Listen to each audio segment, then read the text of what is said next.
It is 12:59. Good afternoon from the Superbook.com Sports Desk. I'm Lucas Panzica. The Titans are off the field for the final day of mandatory minicamp at Ascension St. Thomas Sports Park. And safety Kevin Byard, who was in attendance all week, spoke on off-season narratives around KB and why he was not present during voluntary OTAs. Man, I just control the things that I can control. Because like I said, there was no doubt me coming here. So I didn't want to. Like, this is not a whole thing with me coming here with just like, oh, I'm here. Like, it wasn't nothing like that. This was always the plan. And I'm going to continue to work my plan throughout this offseason. So, yeah, it really had nothing to do with nothing like that.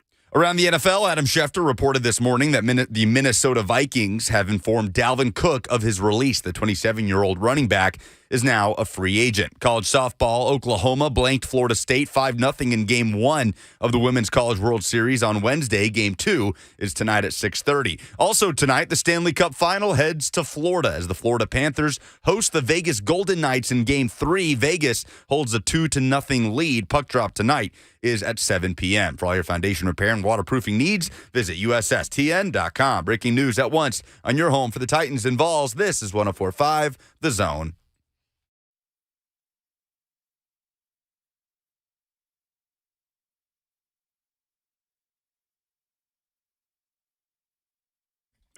Blaine and Mickey, 104.5 The Zone. Happy Thursday. Happy Friday Eve.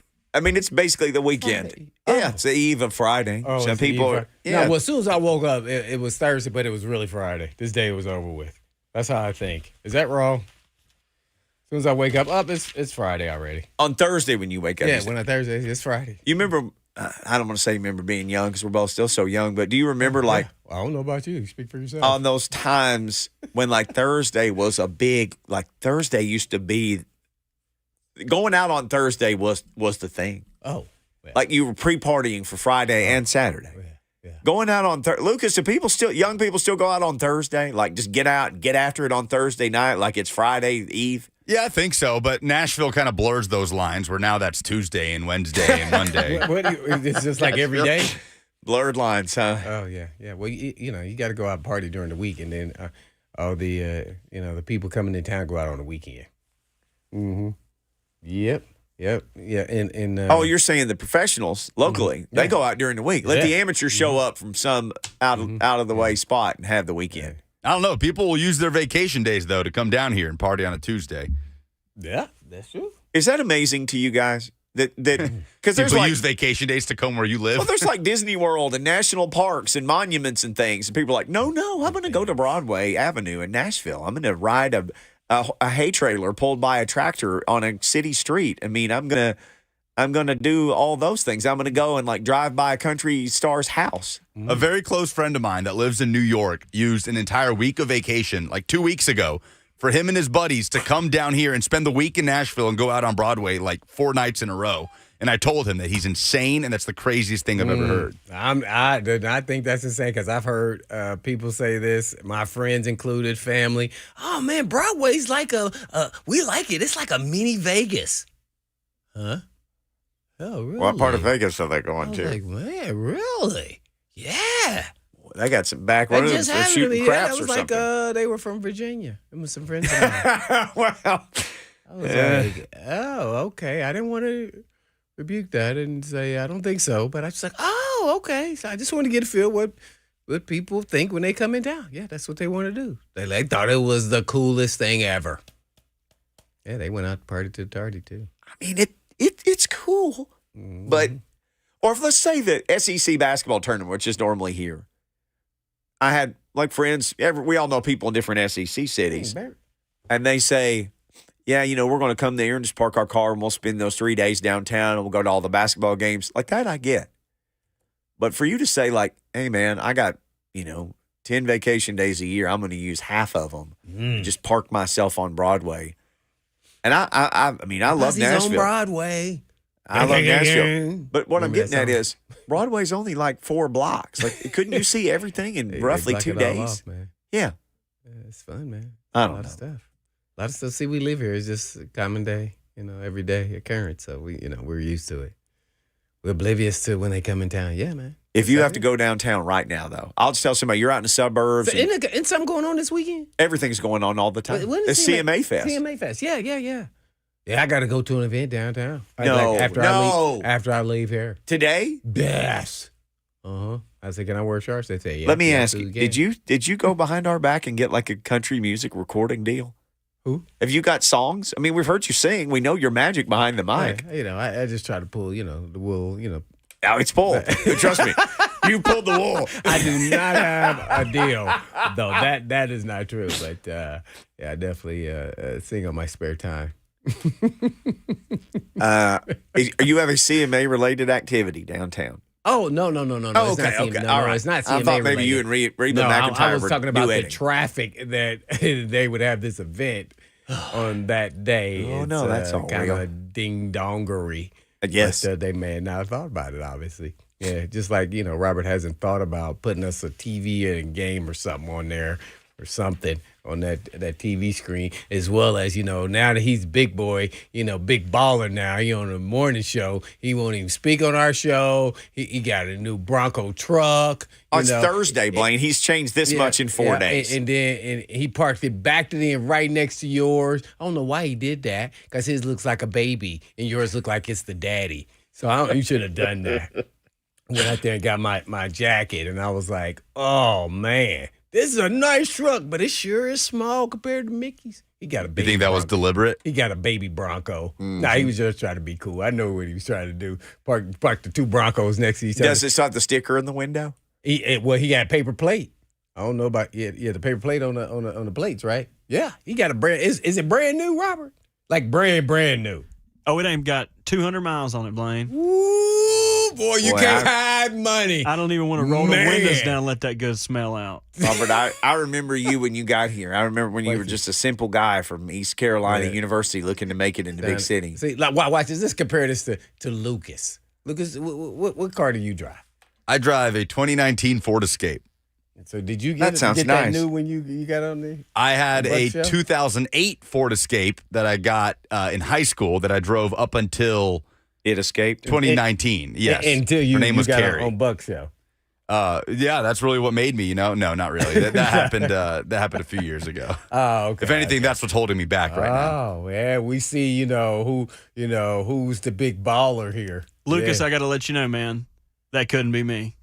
That's pretty That's 4 obvious. years too old. Bit old for my taste. What year was your car before? I don't want to talk about that. I like talking about the new things. Well, what did you have? I don't even know what you drove. I used to drive. It looked like a soccer mom driving a Ford. What was it? I don't know. I can't even remember what it was. A Ford Edge. A Ford Edge. Oh, yeah, the Edge. Yep. Oh, okay, yeah. Looked like I was dropping kids off at soccer practice, picking people up for cool, softball. man. Nah, man, built Ford tough. Yeah, I was. SUV. Yeah, that's not too bad. That's cool. I rock that. Mm-hmm. Well, we can leave right now and take a ride, Blaine. I'll take you a spin in it. Yeah. Well, you got the Bronco now. Yeah, that's what I'm saying. Let's go. Yeah, man, that Okay, thing you looks can't sweet. just leave work now, Robert, now that you're big But time. I gotta go to it an doesn't work event. that way. Blaine has a show to do. You can't just recruit him off the show. I heard this bit yesterday. We had Lucas tied up under the desk, and now you're trying to just take Blaine What joyriding was between that? 1 I and saw 3. that when I was scrolling on Twitter. I was like, what happened? I hope Lucas is okay. I'm trying to take everybody's First thing I thought job was like, now. I hope he's available for our show. Who's doing our show? Well, I had to reclaim my spot. Robert's trying to collect every show on the zone like Infinity Stones, like he's Thanos. He's trying to take over 6 a.m. to 6 p.m. I'm the next one. I'm going to be the only producer on the zone. I'm going to put the rest of them out of business. That's called eliminate competition. Yep. Schaefer's gone. Sooner or later, Lucas is going to slip up, and I'm going to hop in here. I'm going to have 2 new cars. And then Joe Hunk, I don't know what's going to happen to him. One day he's going to go to Alabama, and he ain't going to come back. You're going to wake up without a mohawk. That's what I'm saying. That's what I was saying. Yeah. All right, since Blaine has now got a side project with a country band, I'm going to tweet this out at Blaine and Mickey on Twitter. What should be the name of Blaine Bishop's country band that plays CMA Fest? I'm gonna put Woodchuck's got to be in there. Oh, nice. Woodchuck. And a woodchuck, check. Woodchuck and the Hitmen. And the Hitman. The Hitman making music hits. Now, I like that. Dang. Just making hits. This was I could sing. All right, that's out there. Tyler says, watch out. Lucas will pull up in a Ferrari after calling some messy games. I can't play an instrument. Actually, I told Miss Amy today I played an instrument. You said, my nose is an instrument. I can pick it or blow it. I don't think she was interested in that. She would like dad jokes. No, I don't Her think dad she on the did. I type. was like, I can play instruments, so you can keep me around. Did you tell her what instrument? Yeah, I did. Yeah, she was very interested. I said that people don't understand. I was a big bass drum player.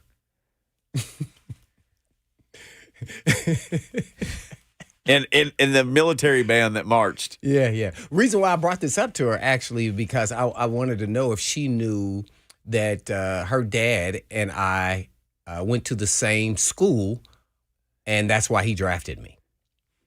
She said, absolutely not. And then she said, you went to, and I said, yep, Culver Military Academy. I said, yes, I did. For 3 summers. Yep, I did. And I played the bass drum. I was in the drum and bugle corps. Mm-hmm. She said, dude, what? I said, yep. And that's what he told me. That's why he drafted me. I said, wow, who would have thunk it? Who would have known it? I knew it because you told me. Yeah. So she was like wanting me to send her pictures of me in it. So I got to gather up a whole bunch of pictures. People are already, the hitman that plays all the hits, Hitman Blues, people are already giving you some names to your band. Kevin Byard spoke today. That's the thing that we've been waiting for, He had other the than blues. finding out if Messi would sign with Miami, which he did. So Lucas Panzica, because we got plenty of show time to devote to Kevin Byard, but I feel like we should ask our man Lucas, Lionel Messi. Some would some call him the greatest of all time? At this point, I think most would. Okay. Yes. After winning the World Cup. Yes, Okay, that so put him in that Lionel category. Messi. Is it a finished product? Because I saw an interview where he said it wasn't quite done yet. So is it done? It's done. Yeah, Messi's announced it. Yeah, the formalities and T's haven't been crossed, and signatures I don't think have happened yet. But Messi, for the first time, has been out there and said, Yeah, he definitely. like LeBron. He didn't say I'm taking my talents to South Beach, but that's what he's doing. So what's a guy like him going to look like in the MLS? Even an older version of him. I mean, you guys remember 2007. Zlatan Ibrahimovic. Well, no, I'm Is he even gonna going look back like, further. Is it going to look Okay. like the Joker? Like how he looked to him and Murray last night? Triple I mean, double? he's going to dominate like the Joker, I think. Oh. You guys remember 2007, David Beckham coming to America, Who to dat? LA Galaxy. Yeah. Was that in That was 2007? 2007, yes. Seems like yesterday. That Managed changed in the LA. league, and that kind of opened the door for stars, maybe more in the twilight of their careers, to come over and live in Chicago and New York and LA and, make a little paycheck and get to live in the US in a big city, and in some cases get to kind of coast at the end of their careers, and in other cases to come and compete and keep playing at a high level. MLS has done better about getting players from South America and Europe in their prime, in their mid to late 20s, to come and do that. But this is Messi, even though he's about to turn 36, is a different stratosphere. It's a different stratosphere of player that you can bring. And I can sum it up by saying, when it comes to exposure, Inter Miami, this development. They're about to expose themselves greatly. This has been 24 hours that we've learned that this is official. And Inter Miami has gained 4.2 million Instagram followers in the last 24 hours. They have more Inter Miami, an MLS team that came into the league with Nashville Soccer Club in 2020, has more followers than any NFL, MLB, and NHL team. What's he going to make there? Yeah, that's what I want to know. What's he going to make for Inter? He's going to make that Robert money. When he enters Miami, what's he going to make? Will he be able to buy a Ford Bronco Sport? I don't know what his salary is going to look like, but I could promise you that his salary is a tiny percentage of what he's going to be making, because the deal that they've put together, Apple TV is involved, where he gets a cut of subscription money for MLS season pass. Adidas is involved, and he's always partnered with Adidas, but he gets a share of profit. Any profits that are born out of Messi coming to MLS, he gets a cut of. And so there's a long list of things, much like David Beckham got when he came to LA Galaxy in 2007. Beckham got the opportunity to own an MLS club in the future at a discounted rate, which is happening now. David Beckham owns Inter Miami. Messi gets that same opportunity to own a club in the future. So it is wide-ranging. There are a lot of levels to it. And another thing that'll absolutely blow your mind is what Messi turned down to come to Miami, a deal from Saudi Arabian club Al Hilal for 3 years, $1.6 billion. Excuse me? 3 years, $1.6 billion was in front of him. Dang, I knew I should have played soccer. The other football.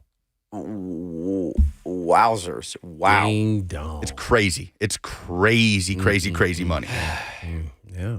But it's clear that he wanted to either go back to Barcelona, the Yeah. club that made him since he was a little kid, Right.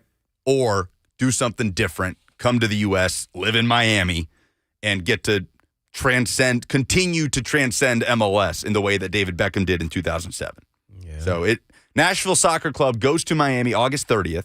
Miami is dead last in the Eastern Conference. They're terrible. They fired their manager a week ago. Nashville just beat them a couple of weeks ago. Nashville is one of the best teams in Major League Soccer right now. So what's that going to look like on August 30th if Lionel Messi is a member of Inter Miami? And I'm sure MLS is going to do everything in its power to make sure Miami is competitive enough to get into the MLS playoffs at the end of the year, because Messi's got to be a part of that from a league perspective. They have a MC, right, for their games. We may lose Lucas too. Oh no, I'm not going Were anywhere. you part of the deal?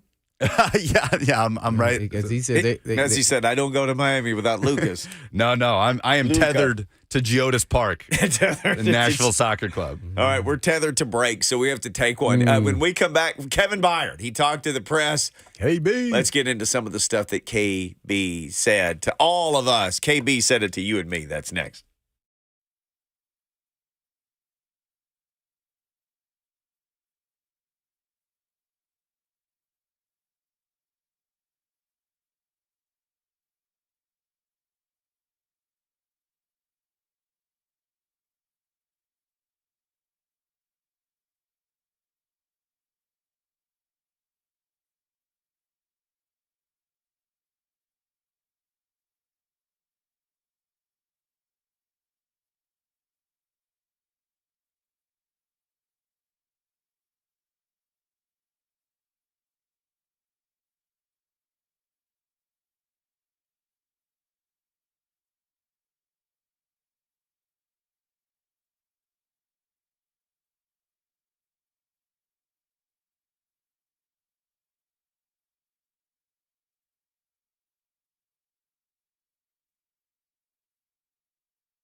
Boy, to Mickey 104.5 The Zone. So everybody wanted to hear from Kevin Byard. He made it in time for mini camps, which are mandatory. I don't think any of us truly doubted that he would do that. There was really no doubt he was going to show up. Although I told you this, Blaine, I had like people in the grocery store saying, hey, man, you think he's going to come back? Well, and I get why. I get it, too. Wait, because they asked him to take a pay cut and he still was all pro. Yep. Why would they do that? He's not going to show. Hey, you just get convinced. Well, if you know that you get fined every day, you show. Mm-hmm. Just imagine your work told you to take a pay cut. You said, no, but I'm not taking a pay cut. They said, well, if you don't show next week, we're going to fine you. I'm going to dock your pay. And then you say, oh, okay, I'll be there. Mm-hmm. I'll see you. See you next week. See you Monday or Yeah. Tuesday. When do I need to be there? But I ain't taking no pay cut. You're going to have to fire me. That's basically what he did. I just wondered, though. I knew if you would have said, go to Las Vegas and bet $1,000 of Bert's new money, bet the title to Bert's new Ford Explorer Sport on Byard showing up for minicamp, I would have said, I'll bet my own car on Byard showing up. Mm-hmm. He's going to show up for minicamp. I just wonder, though, is there an end game with they asked him, will you take They asked for a reason, no doubt. And he said, no. I mean, to the best of our knowledge. And we'll play this in just a second. He essentially said, guys, I'm here. I'd already planned on playing it. I was going to train away from the team. I'd already told them before all this stuff. We've been in communication. But when people start asking more direct questions about different things, and you'll hear him, you say, I'm going to keep the personal stuff personal. I have people who handle that for me.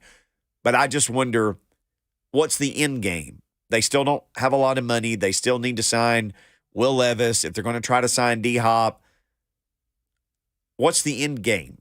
They said, will you take a pay cut? And he said no. So it's like a standoff. Mm-hmm. Yeah, he's, it's like playing chicken, So, yeah, we're going to see who wins. And the organizations usually win. Because I got a feeling if somebody came down the hall and said, hey, we're going to pay you less or you can just go. And if I was like, no, I'm just going to show up Monday making the same thing. No, my key wouldn't work. But Byard's key worked. He's in the building. Yeah, we saw him. This won't be interesting. I just want to say that nothing's going to happen, but, man, you just never know. And I'll never say never. Even with a great player like that, it happens to the best of them. They're trying to stay ahead of the curve on the downward slope and they just look at the age. And then they look at their allotment of how much money they have at the safety position. They have too much money allotted to that position.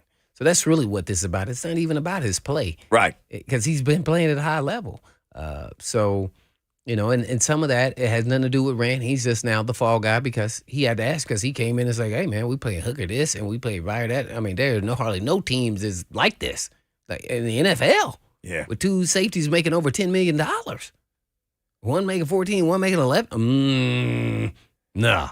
And Hooker, it's got a fresh new deal and he's younger.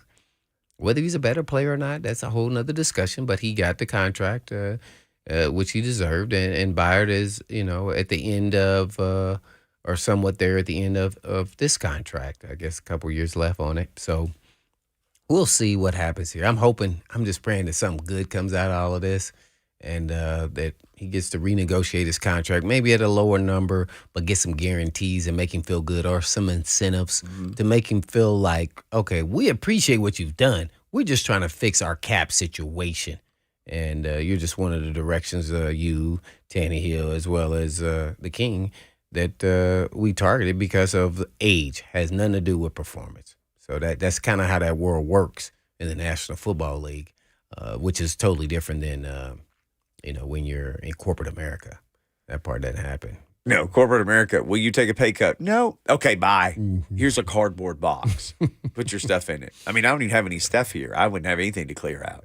So it's really interesting, though, that he did. You know what I have to say? Rand owned up to it and said yes. Yeah, I asked him to take a pay cut, and, he kind of went into somewhat details, but he said we keep all details personal, to each other in our conversations. We don't negotiate through the media, and I kind of like that side of him. But he owned up to it, and he's just trying to fix the mess that was left. Unfortunately, now he looks like the bad guy. But at the end of the day, they're trying to play in the middle here, trying to fix the cap, get newer players, still keep being relevant and pushing to get into the playoffs all at the same time. So to be honest, I think Vrabel and Rand are doing a really good job really balancing that act because I think they're going to be very competitive.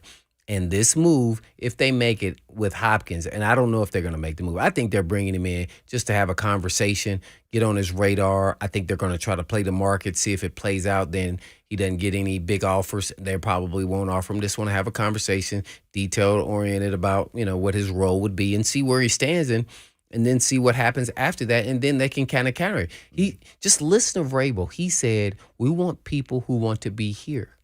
Well, to me, that's saying that Hopkins wanted to be here. He chose them first. And maybe that's his only one, but guess what? He came, or he's coming. Yeah. So what that money will look like, as I said, I would never go over 10.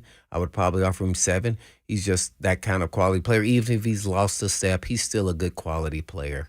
And I think he can help in his offense. We was out there watching the receivers today. I'm so thankful that they moved the, practice time up. And the receivers look okay. Now, with that being said, Burks has to be a number one dude. And everybody's been talking about how he looks better. And all those things are true. But guess what? I'm a guy, like, when you got on shorts and T-shirt, everybody look nice and cozy. And, oh, man, he's fast. Oh, he's athletic. And, all that. Well, I wasn't a guy like that. I was a guy like, man, he looked kind of small. I don't know how good he is. But when we get them passes on, all of a sudden, ooh, he looks really big. Truth comes out. Yeah, and it's a whole bunch of guys like that. Yeah. And so until he does it, do we know? But what I can say, Hopkins, if you tell him he's a number 2, he can be insulted all he wants to. But you can say, we're going to try to lead to Burks being 1. But guess what? You're going to be 1 on some of those games too. And it's going to make everybody better. So I think, if you sign Hopkins, how much does it help you? And that's what I kind of think about all the time. And I go, man, probably 1 or 2 games, which could eventually squeak you into the playoffs. And then we all know with Vrabel's coaching and the talent they got with Hopkins, I think they got a shot to do some things depending on how the season goes with health and everything else. So I think it does give you a better shot of being in the playoffs and being more dangerous because of the respect that he gets in this league. And he's still going to get it. Julio did not garner that. He had missed almost the whole season the year before that. Hopkins missed for a suspension, and then he played 9 games and almost still, how many yards did he have? So he would have led the Titans in everything in 9 games. Now, granted, that offense is a little different. They throw the ball a lot more. He got about 10 targets a game, which is his career average, is about 10 targets a game. If he can put up 800 in this offense, which seemed to be a little refined and a little bit different, and he's putting his spin on it, Mr. Kelly at the OC. So we'll see what it looks like. But I think it's something they're going to play out and see what happens here with other offers as well. So if I was making a guess. Remember, that's kind of what I alluded to yesterday. Yep. I wouldn't be quick trigger. I would kind of play this game with them and say, hey, we love you. We want you here. But, we got to see how we're going to make – they got an excuse. How can we make cap space? Yeah. They can say that right now. They know they only got $8 million or what have you. You still have to sign Levis, right? Mm-hmm. He's the last draft pick that hasn't signed. So you can buy yourself some time, and then that way you're not disrespecting him, and you still keeping his eyes open and see what happens with him. And if he gets an offer, hey, we'd love to match it if you do get an offer. Then that's when you can say, hey, well, we can't go that high. I'm hoping they can go, high enough to get him. Yeah. I think he can be a difference maker. And by the way, we get to poke the Texans. Oh yeah. Yeah, I know he wasn't with them last year or the previous, 3 years or so, but he's, that's where he started his career, and it'd be cool to get to play them. I'm sure from his eyes too. In an Oilers uniform, maybe even. In a Navy, maybe. Somebody put that on Twitter too. Had him in an Oilers uniform. Yeah, I saw that. Lit. He did. Oh my God, it was on fire. Oh, strolling back in that gear. Red on the numbers. Yep. Yeah, that was hot. We'll get to the Byard audio. We teased it. We'll get to it in just a second. Isaiah in the Borough, though, wants to talk about D-Hop. And when you call, we talk to you on the Mark Spain Real Estate Hotline. What's up, Isaiah? I'm good. How are you guys? Good. Oh, cool. Now, I'll be honest. From everyone that I've heard, they're saying, we're getting D-Hop, we're getting D-Hop. Mm-hmm. And this is kind of reminding me of a little bit of when we got Julio Jones. And it's about the same age, I believe he's 31. Yep. Now, I think D-Hop is a very, very good receiver. But D-Hop, he's got to understand that, his best football is behind him, and he's trying to get out of the league with a ring. And Tennessee, I don't see us getting a ring this year. I could maybe see us, possibly going far into the playoffs, especially if we got D-Hop. But I just don't see him coming to Tennessee for numerous reasons. I mean, we just don't have a Super Bowl winning team. Appreciate the phone call. No, great points. You know what I can say to that is, you really don't ever know. Yeah. To be honest, and they predicted the Titans to finish second, third, fourth. And this year they're saying they're going to be horrible. They're going to make the playoffs. So we don't know. You don't know who the teams they play and if they'll have injuries to different players. New offense, kind of get some momentum, kind of catch some people off guard. The defense is going well. A little bit different than I know age is still the same, but they gave up a second-round pick, and he was high-priced Julio Jones. Different. You're getting him for free. So you can pay him what you want, or you're capable of paying him when I say free. Right. That's what I mean. So you're not giving up any collateral to get him. And he was only suspended last year. I think he had a little hiccup, but didn't miss games for actually being injured. So I think that's a little bit different. I think his style of play is a little bit different than Julio's in that he's not built on just all of his speed and athletic attributes besides his vertical jump and his hands. So I think this is a little bit different. He may be a little bit slower, but it's hard to say. I just don't think we're going to pay him astronomical number. I'm telling you right now, I would not do that. I would not pay him 14. Here's what I would think. Here's what I'm going to say. This is fair. I would tell him, hey, man, we'll pay you $7 million up to 10 of incentives. That's where I'm going here. And guess what? We're changing the offense, but the offense. You're going to have opportunities. Some weeks you're not going to get the ball like you did with the Texans or the Cardinals. You're not going to get 10 targets. Sometimes it's just not going to happen.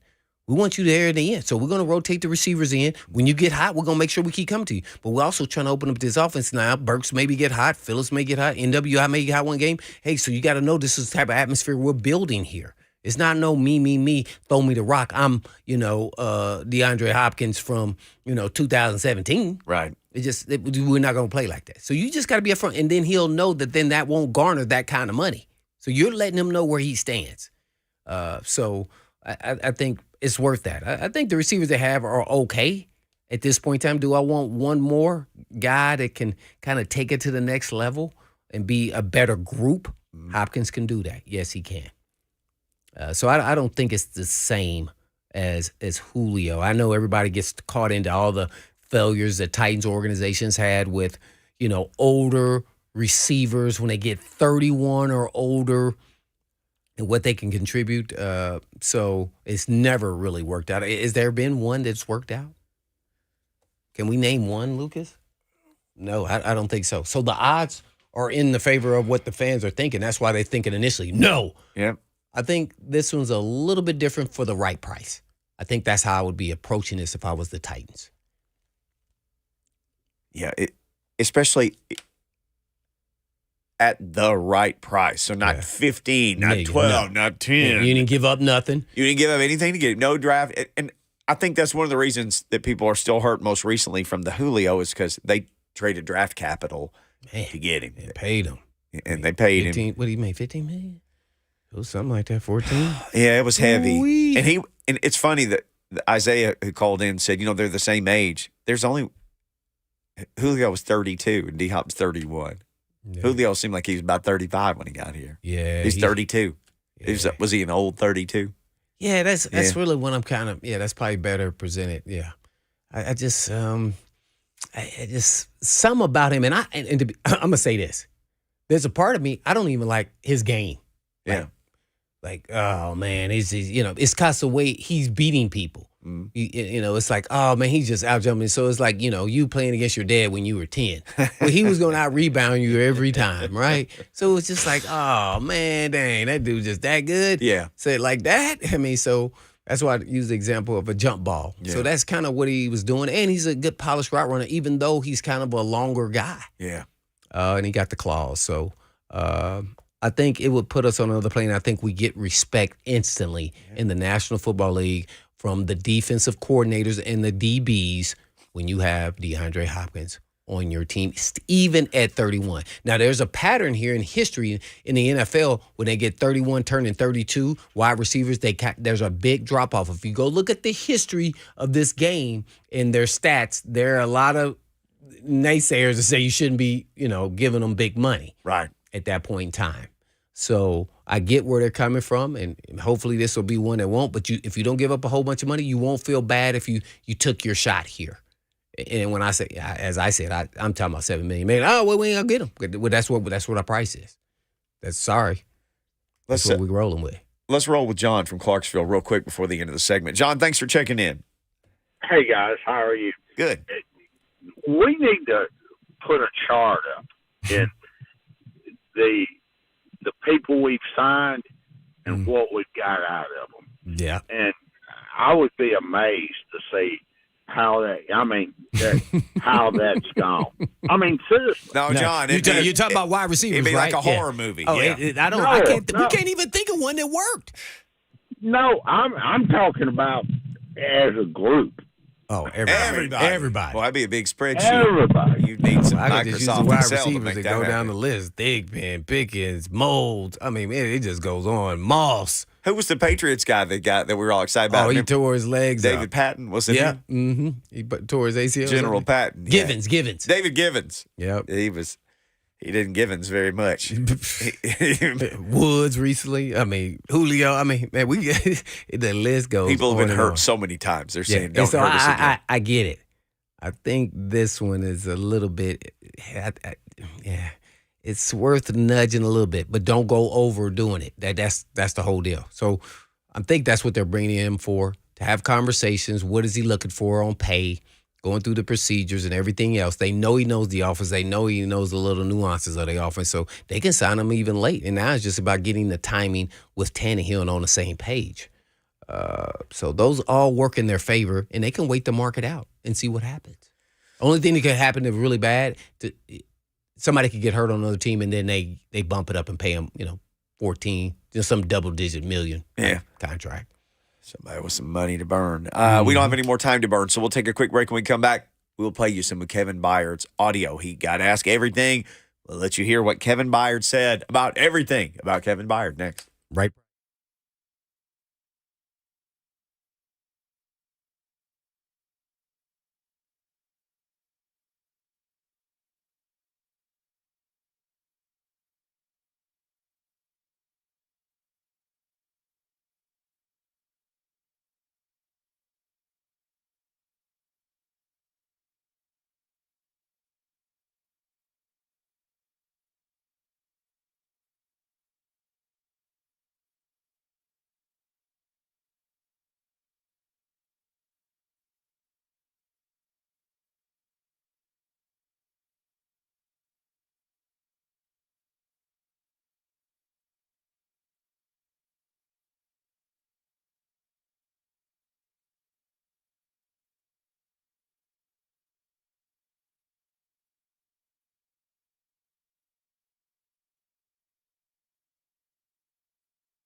Blaine and Mickey, 104.5 The Zone, rocking through it Thursday afternoon. Blaine's doing his calisthenics because he's excited to hear from Kevin Byard. You all had questions.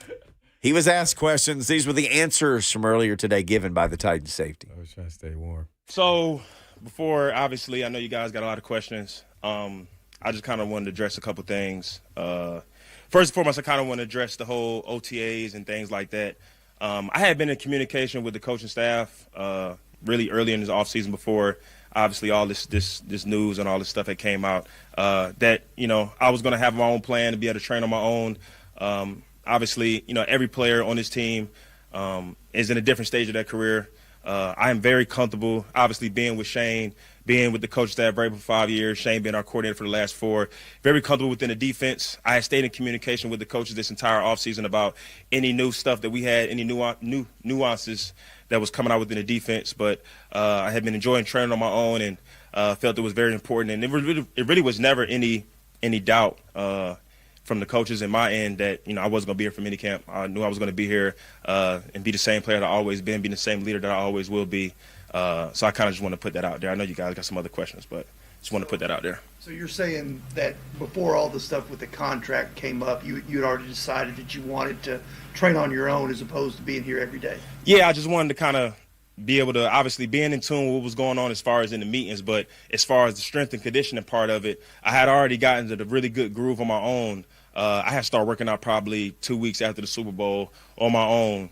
And I kind of just want to keep that routine, keep that training going. And I felt really good out here today, these past couple of days with my condition and everything. So I'll continue to do that, obviously, through the summer and get ready to have a really good year. How did you feel when they came to you to ask about pay reduction? I mean, I don't really want to get into my feelings or anything about that and any emotions about, I guarantee you I would not be the last player, and I haven't been the first player to come to about a pay cut. I let my agent and the organization, or obviously Rand and the GM, handle those things. I felt it was very important for myself, though, and for me to come here and be a leader and be the person I've always been, making plays, communicating, and things like that. So, and that's who I'm always going to be. And I just felt that was very important for me. Kevin, was there any conversation about you being moved, or you talking to them about moving you, or anything like that? Like I said, I really didn't get into all that. Really don't want to get into all that. Because, like I said, man, at the end of the day, I came here for minicamp, and I came here to make sure I was going to focus on football, and that's all I'm focused on right now. Like I said, I hire people to handle business like that. I think your plan worked as far as doing what you did over this offseason, as far as preparing. I feel like it's been really great. I feel good. I feel great. I feel fast. And like I said, and still being able to be in tune with everything that was going on with the coaching and all that stuff, I feel really good. I feel really good about, being in meetings the past couple of days and being around Coach Harris. I mean, his energy is very, very contagious. I really love the way he's coaching, just energy just on the sideline. And obviously bringing in some of the guys like Sean. I actually hung out with him before, mini camps and stuff. So I've been able to be around the guys.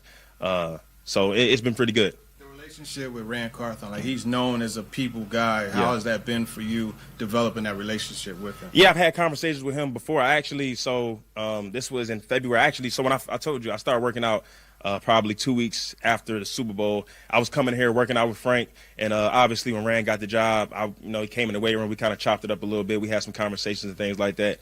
Obviously, I was congratulating him and things like that. And obviously, being away from the building and doing different things in the community. I was out in L.A., then NFL broadcast boot camp, and some guys that knew him. Just everybody spoke highly of the guy. Spoke about how he's a people's person, how, obviously he came from the football background, undrafted free agent, and kind of worked his way up. Can't do nothing but salute a guy like that and just congratulate him. You talked about having individual conversations with you and Derek and Ryan. Obviously, I assume you don't want to get into it, but just how did that assuage you? Did it make you feel better at all? No. So like I said, obviously I'm not going to get in Derek's business or Tannehill's business. But the conversation I just had with him was just on a personal level. It had nothing to do with that. So like I said, the conversations I had with him, they was really good. And like I said, I think Rand's a really good guy. I think he was a really good addition to this organization just by who he is. And, Vrays, we always talk about bringing in people with high character, and I think he's a high character person based off the conversations and the time I just spent around him. Kevin, do you think being here this week marks some kind of finality with them considering doing anything with your contract? Like, is this a mark of you being here and being ready for the year, or do you think it's still an ongoing process? Man, I just control the things that I can control. Because like I said, there was no doubt me coming here. So I didn't want to like this is not a whole thing with me coming here with just like, oh, I'm here. Like, it wasn't nothing like that. This was always the plan. And I'm going to continue to work my plan throughout this offseason. So, yeah, it really had nothing to do with nothing like that. So there you go. It's Kevin Byard earlier opening statement, because I think his main thing, Blaine, was letting people know, because people want to know, okay, why haven't you been here? The first thing he said, look, I know you have questions, and everybody just heard it, but he said, I want everybody to know I made the decision for the whole off season before anything ever started or anything ever happened. I was going to work out on my own with a group of people that I like working. I wasn't going to come here. And later in this, he even mentioned that he was in the Titans facility working out when Rand Carthon got hired. They met each other, he said, in the weight room, I think. So he did spend some time here, but the majority of his training, he said, I'd already made up my mind. I was going somewhere else and had a group of people I was going to train with. Yeah, and he said he was still communicating with the coaches. All the new time. coaches and doing Zooms and everything else. So, yeah, this is exactly what I expected, but still don't know if he'll be here or not, though, when the season starts. Still up for debate. Definitely that. Yeah, because there was an ask to take a pay cut, and the answer was no. Well, they still need the same money that they needed when they went to him and asked him to take the pay cut. Somewhere. Yes, somebody's pay's getting cut. Something's got to give. We got to give you a second hour of this program, so we'll do that. When we come back, second segment, so in, 25 minutes or so, we'll hear from Titans cornerback Roger McCreary. Going to catch up with him, but more from Kevin Byard, more from D-Hop, and more Titans talk. You want to join the discussion, 615-737-1045 for hour number 2.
It is 2 o'clock. Good afternoon from the Superbook.com Sports Desk. I'm Lucas Panzica. It has been an offseason full of talk around Titans safety Kevin Byard. He finally got an opportunity to meet with Titans media today on the final day of mandatory minicamp at Ascension St. Thomas Sports Park, and Byard said there was never a doubt that he would be in attendance at mandatory minicamp. Man, I just control the things that I can control because, like I said, there was no doubt me coming here.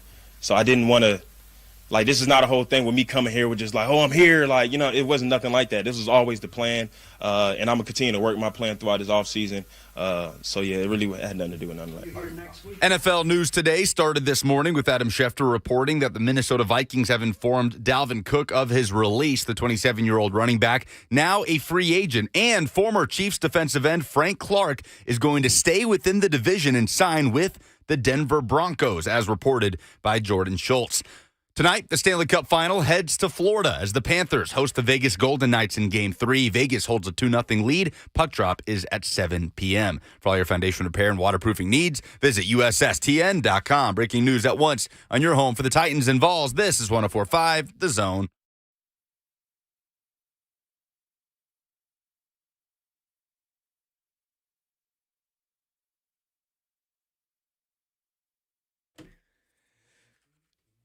Woo! Blaine and Mickey, 104.5 The Zone, running downhill on the Thursday afternoon. Only the second hour of the show to go. Roger McCreary is going to join us in the next segment. We heard from Kevin Byard earlier today, and he was there for all of the Titans minicamp practices, all three, and said that he planned on being away from the team before any of the other noise started. He was going to work out away from the team. Played that at the end of the first half of the show. You can always go back and check it out on the podcast if you choose to do so. Every day. As a matter of fact, you can listen to all your favorite 104.5 The Zones wherever you consume your favorite podcast. You can also watch live anytime on the F&M Bank chat line. You can respond to us while you watch live. And you can follow us on Twitter at Blaine and Mickey. And you can follow us on Instagram at Blaine and Mickey too. Now, if you follow the odds while you're following all this other stuff, Dalvin Cook, by the way, cut loose earlier today. Dalvin Cook cut loose. Be interesting to see what happens with him. I can tell you where the odds say that he will go. Yeah. The running back from the Minnesota Vikings. Yes, sir. For those who maybe weren't following Dalvin Cook. I can also tell you the odds for DeAndre Hopkins from Bet Online. Next team odds for D-Hop and Dalvin Cook. Again, the former Vikings running back. Well, life comes at you fast. He was not former when I left the house this morning. By the time I got here, he was former Vikings running back. Yeah. Well, he's a good player. I think he had some injury issues, over the last couple of years. But, man, he's a quick, fast, catch the ball out of the backfield. Man, he's a really good player. I really liked him coming out, too, of college. He went to Florida State, right? Is that where he went? He was a monster at Florida State. He sure was. Yeah, he was explosive. Kind of a little like how Spears be looking over there. Explosive. Like, he can get up to top speed in 2 steps. Like, whoa. Yang. All right, before we get to these odds, Lucas said in our ear, little teeny bit of Titans news. Yeah, I'm like, you're not going to play the Blaine. I'm wary to hear breaking news sounder. Okay, I'm wary to hit the breaking news sounder. I'll play the Blaine one. I mean, that's the one for our show. I would hope you choose that one. But you talking about the hire for yes, the analytics hire is what I was talking about. They're getting more analytical. Yes, Seth Walder of ESPN reporting that the Titans are hiring Sarah Bailey from the Rams. She was manager of football analytics in L.A. She had been with the Rams since 2017. This bunch getting more analytical maybe than they used to be in the past. I want to assume that because they definitely are. I mean, so you have to assume. Assume it's going. I wonder what level that's, puts her at, and does that X somebody out? That's what I'm always worried about when they hire somebody new, or are they just expanding their staff, making it a bigger scouting department. So probably that's what they're doing, since they really didn't have a lot of it in the beginning. I was trying to find the quotes from John Robinson. Here's multiple people with quotes from John Robinson about analytics. You want to meet our analytics staff, you're looking at it. That's one quote that John came Robinson. up from John Robinson, former GM John Robinson. And there's Another one, 90% of the decisions we make is we just put on the film and we watch the guy play football. You're hiring the guy to play football, not look at a bunch of numbers and all that. So a couple of different. I thought there were quotes about him about analytics. So the Titans now leaning obviously more into that under the Rand regime. Well, Varthon. Rand, Yeah, Varthon. Carthon and Vrabel, yes. Varthon. Yeah. How not to in the F&M Bank chat says, oh, yeah, 17-0 incoming with that analytics. No, it's not about that, it. dude. Don't be that guy. It's all a piece of the puzzle. It's a Come piece on, of the man. puzzle, Varthon trying to put the whole puzzle together. Like Yeah, at the to end make of Ted better Lasso, decisions. they all have the scrap of the believe sign. They Oh, taped don't it tell us. I'm just telling you that. They taped together a sign. You're the one who hates spoiler alert. Like, you've had time to watch it. Don't say that. Oh, no. I have not had time to watch Are you a that. Ted Lasso guy? Oh, I love it. You haven't seen the finale? No, I Well, have okay. not. Man. Sorry about it. I'm Spoiler holding alert. out. They taped the I'm sign holding back out. together. Have you guys seen What it? are you holding out for? Yes, I saw I it. just want to sit down and have some peace and really enjoy it. Because it's funny. Well, the last, like, 3 I'm episodes afraid were- I'm going to be disappointed, man. That's what I'm afraid of. Because I've heard different people tell me different things. I'm like, You'll be fine. There'll be things you're like, gosh, I wish they would have addressed that. But I think they left that stuff open so they can keep this sucker running with a different title. I agree. I do not think that You show saw is it going already, anywhere. too? Yes. I saw it a few days after it came out last week. Robert, did you see it? Robert did see the Ted Lasso finale. Robert cried, probably. Yeah. He's emotional. Yeah, it was very emotionally invoking the last couple episodes. And then he cried himself to a new I saw Bronco. an interview with Hannah Waddingham, who plays the main lady in the series. Rebecca. Yeah. And she said, I would play this role till my teeth fell out. So I love her. I love her in this role. It's set up perfectly for this thing to keep going just as AFC Richmond. I'm going to watch it this weekend. You got to watch it this weekend, then that way we can stop worrying about giving things away to you. The Apple TV official Twitter account tweeted a picture of Roy, Coach Beard, and Nate. Yeah. Just the three of them, and just said, smells like potential. Ooh, see, they're no way it's going away. There's no way. They can't. They're printing money with this. In a world where everybody's begging for a hit, this is the hit of hits. Hey. This is Kevin Byard. I'll tell you why. When you draft somebody, you want them to be – Kevin Byard is everything that you want when you draft a player. Mm-hmm. You want to be a good player. Well, he's a great player. You want to be a good citizen. Well, he's a great citizen. You want to be a good leader. Well, he's a great leader. You want to be a good teammate. Well, he's a great teammate. When you draft a player, because we were talking about Byard and he was at a minicamp and he spoke today, but that's Ted Lasso. You write something. You create this thing. You say, gosh, I wish somebody would pick it up. Well, Apple picked it up. And you say, gosh, Apple's like, okay, we're looking for content. Well, we found this. Well, we want people to like it. People love it. We want people to consume it. People consume that like crazy. We want people to be interested in it. Like you said, Blaine, people are mad just because of a couple of things that they did or didn't resolve, no spoilers, in the finale. It's like you got everything you wanted in something. They have to keep it going. And there wasn't even that much hype around it. Like Kevin Byard, a third-round pick out of MTSU. When Ted Lasso was coming out, it wasn't like a new Game of Thrones or anything. Nope. It's not like everybody was talking about, oh, my God, they're making a show out of Jason Sudeikis' NBC commercials from 2014. That's it. And then it turned into what it turned into. Just a character from Olympic commercials. Was it Olympics or World Cup? It was NBC getting the rights to the Premier League. That was it? Yes, that was it. Oh, my and gosh. Sudeikis just thought of this skit, this character that he had in his head for a while. Just the concept of an American football coach coaching soccer, and they made a couple promos. They made one for NBC. It was a big hit. Then they made kind of a sequel, 2 to 3 minute commercial promo sketch thing, and now it's a smash hit. Well, we can't ruin it for Blaine since he hasn't seen it. You may be the only person who wants to see it who hasn't seen it. Oh, yeah, I'm going to see it. So we're not. The other thing that did it for that show was the first season was available during COVID when people were desperate just for anything to take their mind to. I just kept. I've been watched that whole thing. Me too. All the way through. And I thought, this looks dumb. This looks dumb. This is awesome. And then when I didn't have high hopes for it, and Me neither. And I loved what Sudeikis did initially. I just remember thinking they're just going to recycle that. There's no way that's going to work. Nope. Family friend told me, family friend too. Yeah, one of my good friend's wife. I said, what? I'm going to try it out. Mm-hmm. Man. And it was fantastic. They at least have to They try. hit every button there. They got to try one more series of AFC Richmond with the way it worked out. No spoiler alerts. Bet online. I don't know if it works out this way. Here are the odds for D-Hop and Dalvin Cook, the number one odds for DeAndre Hopkins. I know he's visiting here first. Don't tell us that one first. Tell us Cook's first. You want Dalvin Cook first? Yeah. This makes sense when you look at it. Buffalo. Ah, good. Good. I heard it before. Yeah, he's there with his brother. Didn't you say that yesterday? Buffalo, number one. Oh. New York Jets, number two. Jets are just going to acquire everybody they can. At some point, they're going to have to cut Corey Davis if they keep acquiring people. Oh, my. I do not want him to go to Benny to the Jets. Oh, man. I would start liking the Jets. Here's the one that I would put number one. If I had to put Robert's title of his new baby Bronco, I would put the Bills. Yeah. Bills. Because they always need a running back.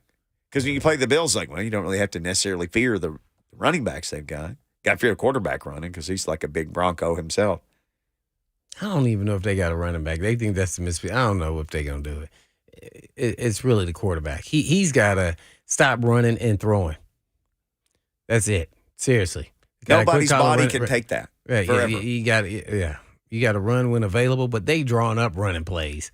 Yeah, stop that, man. He got to win. I don't know. Running game. This got to have enough to make you stay honest. Cook will do that, though. Oh, he's a good player. Instantly, it's like D-Hop with the healthy, Titans. he's a good player, man. Instantly, he changes things for you. Yeah. It's like D-Hop here. Instantly, he would change things for them. You have to respect somebody besides Josh Allen and the guys that he throws the ball to. The Bengals and the Cowboys are both 10-1. It's funny. Nobody ever projects people to bad teams. All these are good teams. Ooh, Dolphins Bengals good. Jets going to be good. Oh, my gosh. I don't want the Bengals receivers? to get him. No. Oh, man. I don't want I don't want any of the Bills, Jets, Bengals. I don't want any of those teams to get him. Just because they may end up playing the Titans. Yep. I don't want anybody in the AFC to get him. Let's just say that. NFC, man. Nobody on no odds on NFC. You got to go all the way down. I said no bad teams. The Bears at 12-1. Oh, yeah. The Bears. Bears. 49ers 14-1. There's another good team. Eagles 18-1. There's another good team. Tampa 18-1. There's a bad team. The Rams and the Saints both 20-1. So the odds come out later. You ready for D-Hop? Yeah, Matsui. Bears. The Bears. DeAndre Hopkins' next team. Number one favorite. 2-1 Tennessee Titans. Oh. And this isn't like Vegas doesn't get fooled by somebody making a visit. Visit videos don't build big buildings in Vegas. This is Vegas. 2-1. 2-1. Oh, 2-1. 2-1. Oh, my. 3-1 Browns. Oh. And then you're going to hate this. 5-1 Buffalo, 6-1 Chiefs. Buffalo and the Chiefs, I think, are both like, if you want to try to win a ring and we'll pay you $2 million plus incentives, come on down. Did you see Juju last year? He took a nice little pay. Yep. The Chiefs right now can offer the aging veteran receiver who they think can help them. Hey, man, it's $2 million plus incentives. It's the rich getting richer, man. If not you, we'll plug somebody else into the $2 million plus incentives role for us. I don't understand why can't teams just watch a little bit of film and steal some of their past concepts from Andy Reid. I know they don't have them at home pulling the trigger, so before y'all start that. But I'm just saying some of the past concepts. In the Super Bowl in the second half of that game, he had them bamboozled. He's the best, man. He's good. But Mickey, what you're saying is probably a reason then why the Chiefs wouldn't be the highest bidder. No, right? They're not. Yeah, they don't have to. The Chiefs are win a ring and you'll get the ball. Give you $3 million, take it or leave it, Chiefs bro. will win one anyway. And the Titans are like, hey, man, I don't know about a ring, and you'll get 3 targets a game. How does that sound? Mm-hmm. Matter of fact, we probably need to get into this tomorrow. Like, if you're the Titans, what's your sales pitch to DeAndre Hopkins? Dude. If you're the Titans, what's your sales pitch? That's a tease. We've been good at this lately. We tease the next day I show. don't think it's as bad as you think. You come here, it's just like recruiting. You come here, you take us to the mountaintop. Oh, you got to hold this. It's for tomorrow. Yeah. Hold it. We'll need it's like an egg. You sit on it, and it will hatch it tomorrow. I got to go to the bathroom. No, you got to hold it. I can't hold this. Looking for a gift for Dad this Father's Day. Oh. Be caller 5 now to win Dad a pair of tickets. This is unreal. To win Dad, it says a pair. It's 4. You're right. Sorry, Lucas. Oh, it's a pair. Oh, God, stumped you. It's a pair of tickets. Don't. But my bad. Keep going. Good Lord, It you're feels good. tanking It feels this, good Lucas. to be Why on don't this you put side of it, Lucas? concrete on my We're feet and always throw be me on in the other side. Scumberland? You always say, hey, yo, man, I that's put not you in a right. bad spot there. I was looking at the wrong giveaway. Why not put like chains around my neck and throw me in the Scumberland River? Caller Stop 5 making now. excuses. Wins a pair of tickets to see Guns N' Roses and Carrie Underwood. It's Gunderwood at Geoda's Park on Saturday, August 26th. What a show. Plus a prize pack from Chattanooga Whiskey. They sponsor our show on Friday with Call Your Shot. It's Dad's Week presented by Chattanooga Whiskey on 104.5 The Zone. This year, give Dad the best Chattanooga Whiskey, awarded Best Craft Producer of 2023 by Whiskey Magazine. The experts. For more info, visit 1045thezone.com/Dad's Week. Caller 5 615-737-1045. Roger McCreary next.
Welcome back in, Blaine and Mickey. Hey, let's catch up with the Titans cornerback. You guys love watching this guy play. Roger McCreary, who joins us now. Roger, day 3 of minicamp has ended. Man, assess the work that the team has done so far. How you feeling about things? I'm feeling great. The energy is good out here. The team having good energy. The vibes, just competing against each other. Today was a great day. So I feel like we just got to pick up this same energy and going back to camp later. So I got to have that same energy. We're going to be great. What's it like for you going through your first full off season? Guys always talk about making that jump for year 2. So how is that for you? I'm really not focused, trying to focus all in the future and everything. I'm just trying to live in the moment, just trying to get better every day, and just adjusting to the new guys that are coming in, communicate, being on the same page. And I just feel like as long as I focus on that stuff, my self-improvement will be great as long as we be on the same page. Got Roger McCreary on with us, Titans cornerback, hanging out on Blaine and Mickey. Well, Roger, I'm going to start back from this past season, man. You made this look like it was easy. Now, naturally, all the Titans fans know me as a safety, but my first 3 years, I was the nickel. So I understand how hard it is to prepare, especially with the skill that these guys have today in your era, is playing outside and inside. Kind of take us behind, closed doors about how you prepared for that and not knowing sometimes if you were going to actually play that position or not and how you had to practice it or how much practice you got. Just kind of give us the 411 on just playing that, knowing that I don't recall, you may have played a little bit in college at Auburn, but how tough that was, or you made it look easy. I would say it was not easy at all. Because in college, I didn't play slot at all. All I played was corner. Okay. So coming to the next level, I was willing to play slot, corner, wherever they wanted me to play. So that's how I was going with the mindset. But it was different. The nickel, I had to communicate more. I had to talk more. I had to move around, think more. Besides corner, I just did my spot and just know my position and know my work.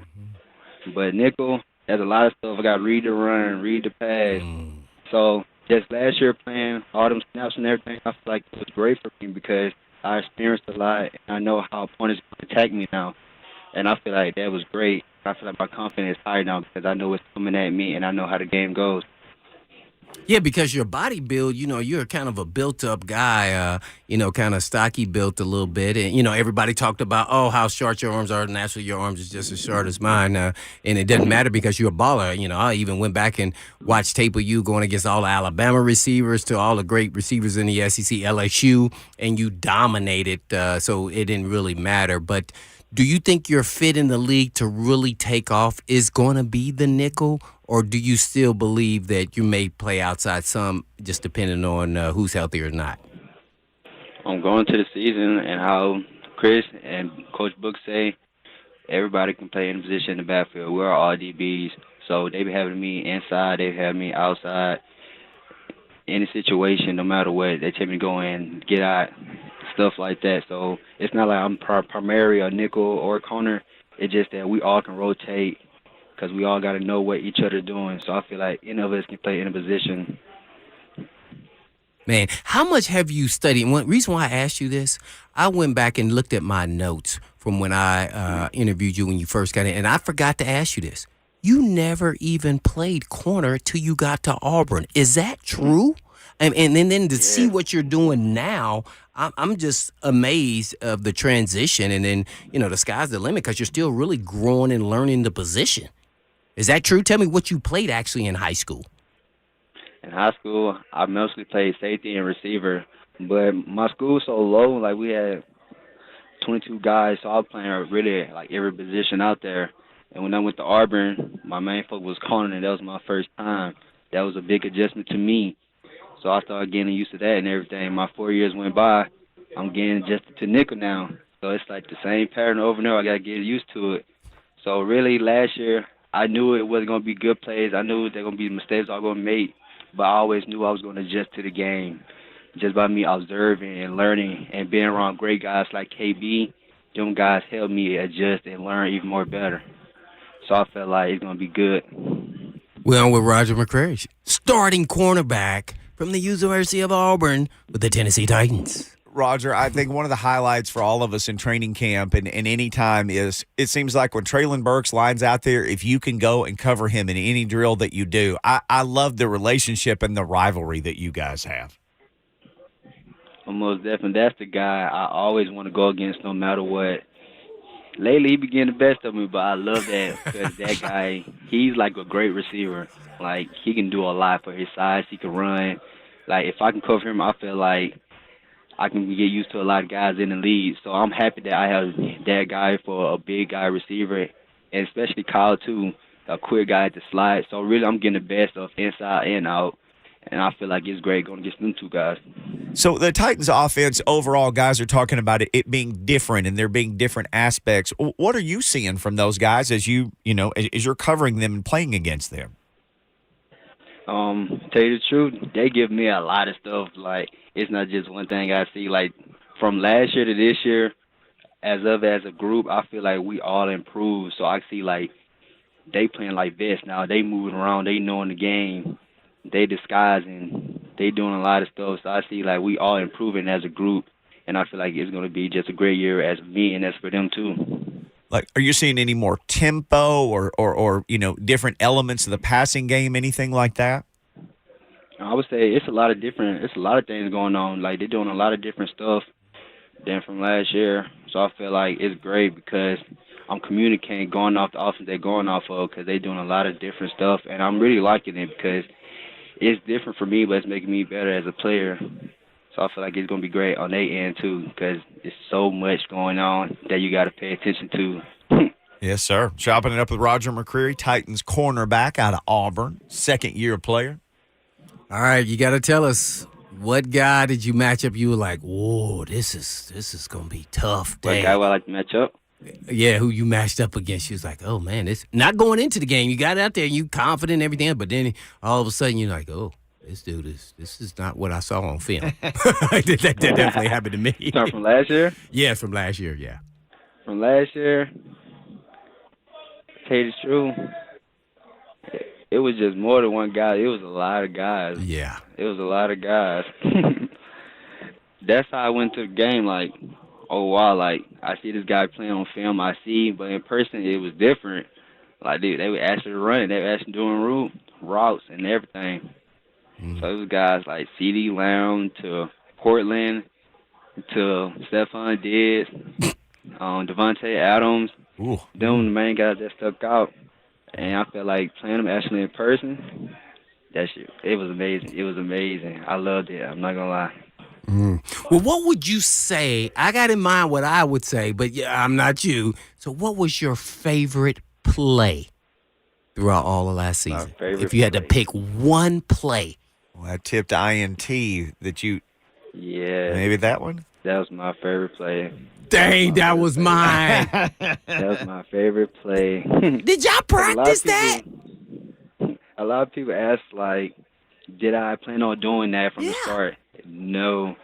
It just happened in the moment. I seen the ball almost going out of bounds, so I was like, I'm finna try something. And it all worked out good. And I always want to do that. Oh, so you thought about it like maybe like in college or something? Because for you to do it that easily and the way you made it look, it had crossed your mind before, even though you may have not thought about it until the ball got in the air that, hey, I'm going to throw this ball back in bounds, so my compadre, I think it was Kalu. Could intercept the ball. Kalu. Mm-hmm. Yes. I thought about it in college. I seen it somebody do it before in college. But when I got up here, I talked to Hook about it. I told him I want to do something like that. It's crazy. 3 weeks later, I did it, and we talked about it like, wow, I really manifested that. Roger McCreary, I guess I'll tell you this. It must be an Auburn thing because you know who else did that in the game is Carlos Dansby, who played linebacker at Auburn. I saw Dansby do it. That's an Auburn thing. All right, before we let you go, I mentioned Auburn. You got a new coach, Hugh Freeze. That's an old friend of mine. Well, saw Mason today out there at practice. Yeah. How do you think that the Auburn Tigers are going to do with your new coach this year? Ooh. I feel like they're going to do great. I'll talk to the guys. That's their dad in the back end. I still talk to Coach E and Coach Crime to see how everything's going. They said they are looking great, especially with Coach Freeze and everything. He bring a new style to Auburn. They got new stuff building around. It's just like they building.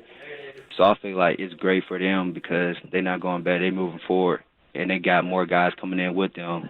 So I'm excited to see how they play. All right, one final one real quick on the way out. I heard, sir, you talked about changing your diet the last time the media got to talk to you. Did you kick baked beans, or are you still finding a way to work those? No. Hey, I'm working on it, but I'm not going to lie. Last week I did eat them. You fell off the wagon, huh? Did not let it go. I That's went all right. home. My grandma cooked the barbecue. She had the beans. I had to eat it one time. Hey, no judgment here, man. Listen, we love watching you practice, love watching you play, and appreciate the time. We know you're busy. Thanks for catching up with us, Roger. Appreciate it, Roger, man. Thanks for having me. Good luck, man. Titans cornerback Roger McCreary. Always good catching up with him. Yeah, absolutely. Always catching up with him. Great dude. He was dependable too, man. He was dependable. Yeah. You've talked about this.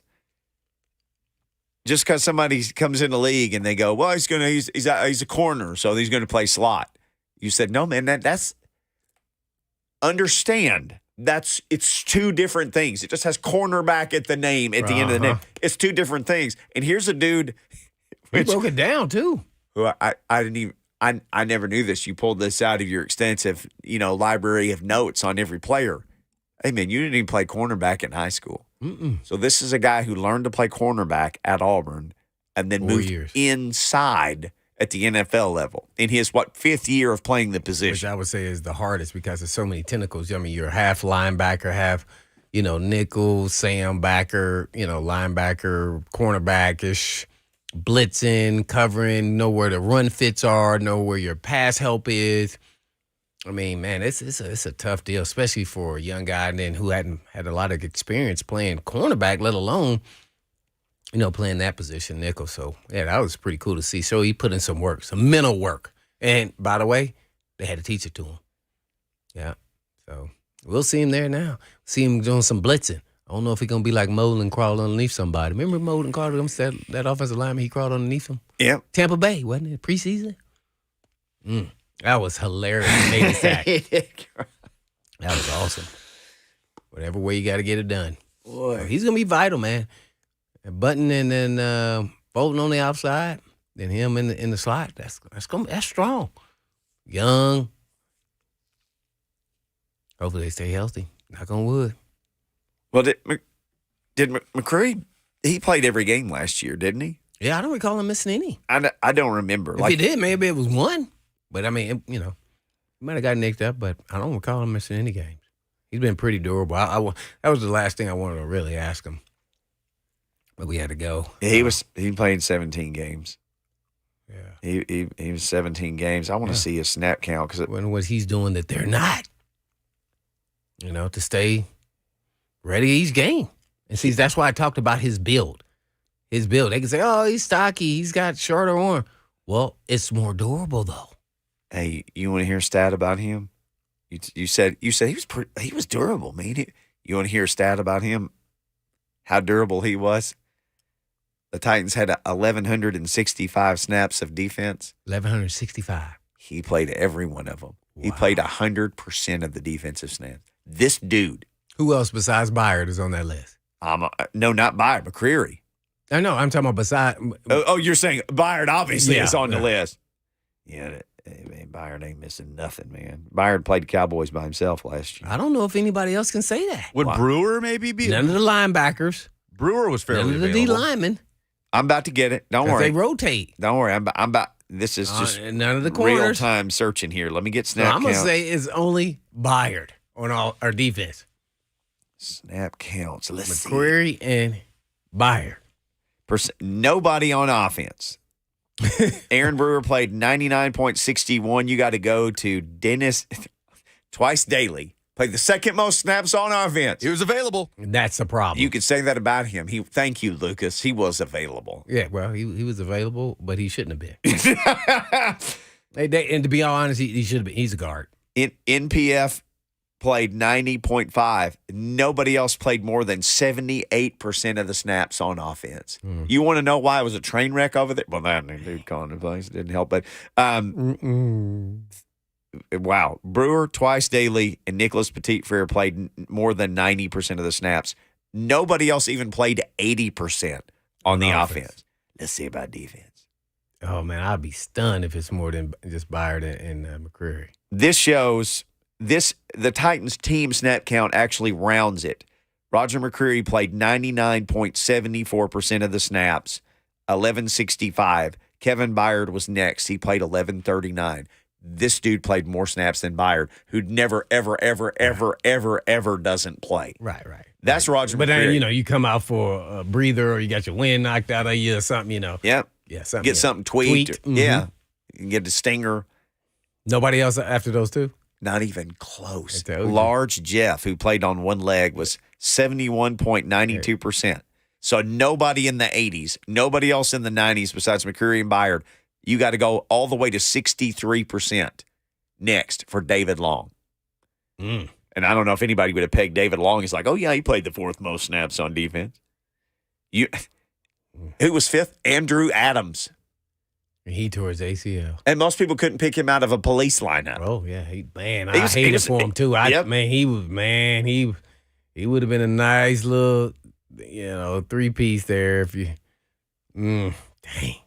So McCreary is like the man gave up baked beans for his NFL future.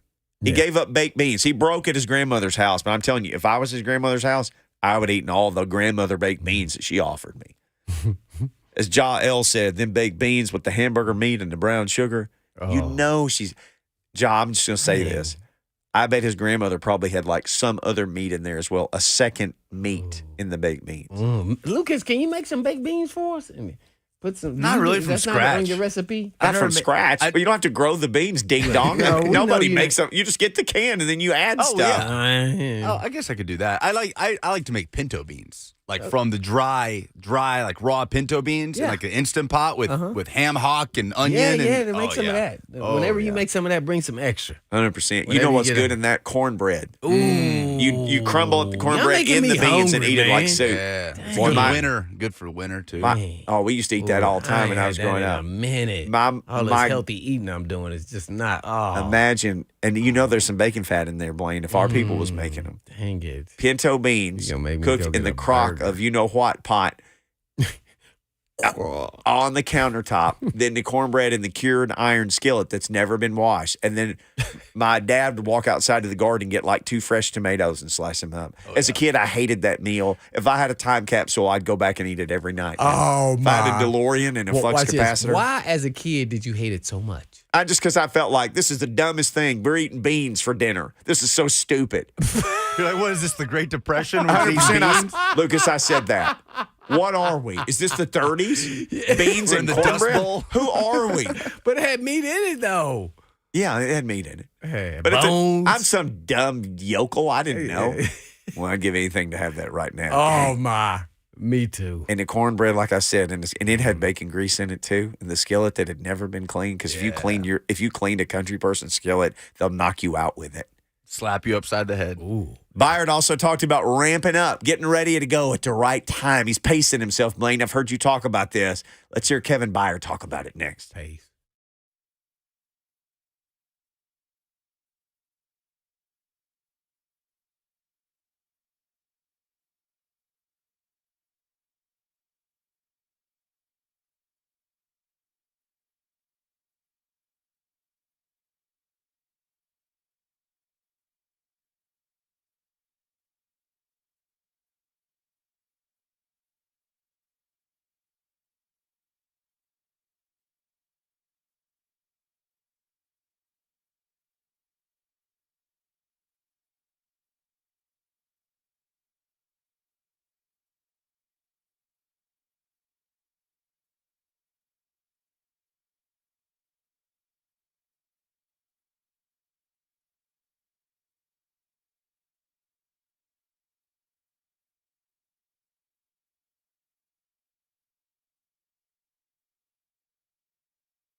Blaine and Mickey, 104.5 The Zone. So Kevin Byard spoke earlier today. Didn't get too deep in the weeds on his talks with the Titans or exactly what was said about, will you take the pay cut, and what he said and how he said it and then what's next. He didn't really get into that, but he said that he had chosen to work out on his own as the season ended last year. So him not being here had nothing to do with contract stuff, he said. He said he had already told the Titans, I made a decision. I'm going to work out. So Lucas pointed this out to me. I was saying, hey, did you get all the Byard stuff? He said, yes. I said, anything stand out? And he said, one of the things was when he explained, is this right, Lucas? Essentially, what his plan was to work out on his own and how it corresponds to getting ready for the season. Here's a piece of that puzzle from Kevin Byard. Well, so working out so early in the off season, which was obviously middle of February, I had already was ramping all the way up. And usually when you're coming into April, they kind of take things back a little bit because guys are just reporting. But I'm already full speed going, and I didn't want to change that. I wanted to be able to keep going and keep pushing myself. I wouldn't say just to a different level, but I want to keep going with my plan. And like I said, the coaches were receptive of it. And I feel like it's shown over the past couple of days that I'm still in shape and not missing a beat at all. So KB trying to get it all ramped up towards the start of the season. That is interesting, though, Blaine, that it's learning how to, because you've talked a lot about this, learning how to take care of your body, learning how to pace yourself. Because I used to tell you, gosh, if I'd played in a 7 o'clock game, I would have lost my mind before 7 o'clock. Oh, I could have never paced it, myself. Oh, But you got to learn how to do it in every situation. Yeah, well, I mean, you run out of breath. You get be exhausted. You be out of fuel. But, yeah, he's learned over the years, what makes his body tick. And, you're not trying to get in shape today as far as being in tip-top shape, but it's a build-up, and you want it to pop at the right time so that way you can manage through the season. I would say I would lean on him more than anybody with the process of, knock on wood, not missing any games. So, yeah, so he would know better than anybody. Yeah. So I'm just, glad he's there. Showed his presence, his leadership, and everything else. We'll still see where this goes. Before the season starts, if he'll be in a Tennessee Titan uniform. So I'm hoping that he will be. He's an exceptional player, but he's also an exceptional young man. Yeah, so that's pretty cool. So I'm hoping he's around. It's year 8 for him. That doesn't even seem possible to me. Year 8. Wow. I got the facility before Mike Vrabel spoke, and they just leave in this media room where you can go do some work. I didn't have an article to write or anything, so I don't write articles. But they have media guides, and I love media guides. I love them. Mm-hmm. And so I turned to the roster page. You turned it. I was too turned. Somebody told me once he was too turned. And I've always wanted to be too turned. I'm not even sure how turned I've ever been. I wanted to be too turned, but I've never achieved too turned. Just slightly turned, never too turned. But too turned. But I turned to the player acquisition page, like when we got this guy, and I got too turned almost reading this. Do you guys know this? Do you know who the 2 oldest Titans are now? Not oldest like in age. Right. But oldest on the team. Byard, and I'm going, no, he's old. He came in the same year as Byard. Henry? Same draft. Derrick Henry and Kevin Byard are the long, when Brett Kern left, Brett Kern was here with like Dan Pastorini and Earl Campbell. He just kept traveling it through time with the team. Man. But when that dude, and then Lawan was 2014. So when Lawan and #Feel the Kern left, the longest tenured 2 Titans are from 2016 on this team. And that's it. It's Byard and Henry. You talk about a league where life comes at you fast. Mm-hmm. I mean, I know it's 2023, but my goodness, not a double-digit guy in the bunch. Taylor Lewan made it to 9 years. But what is that? 16, 17, 18, 19, 20, 21, 22, 23. Year 8 for Byard and Henry. I even did the math live on the air. On your fingers? Yes, I used 2 hands because I had to count to 8. You got turned. I was too turned. Although I've never been too turned. I've been turned, but have you ever been too turned? When y'all beat Jacksonville and you pulled the buses into the stadium and saw I was there just to have a party and tell you guys congratulations. Were you too turned? Definitely. Okay. Definitely. Yeah, because I said some explicitives I remember. on the stage there after I followed the living legend there, Bruce Matthews. So I got too turned. I thought I said, remembered. we brought a can of what, but that poop. Yes. Yeah, that was the good old days. There, man. The fans were turned too, though. That's what did it. It was everything. The airport, going through a maze of people. Getting to your car, it was different than they just had to walk on the day. This was pre 9/11. It was like, man, we're making an area so we can walk through here and everybody has to follow. That was lit right there. And then we got on the buses and we're going to the stage. We were like, whoa, look at all these people here. The whole bottom section was too turned. Guess who was there? Your boy. I was there. You was there? I may have been too turned that night. Maybe that's when I was. Maybe we were both too turned on the same day of our lives. we got to take some time to think about this. That's a miracle. Oh, speaking of miracles, we got to go. But in the meantime, in between time, peace. Too turned.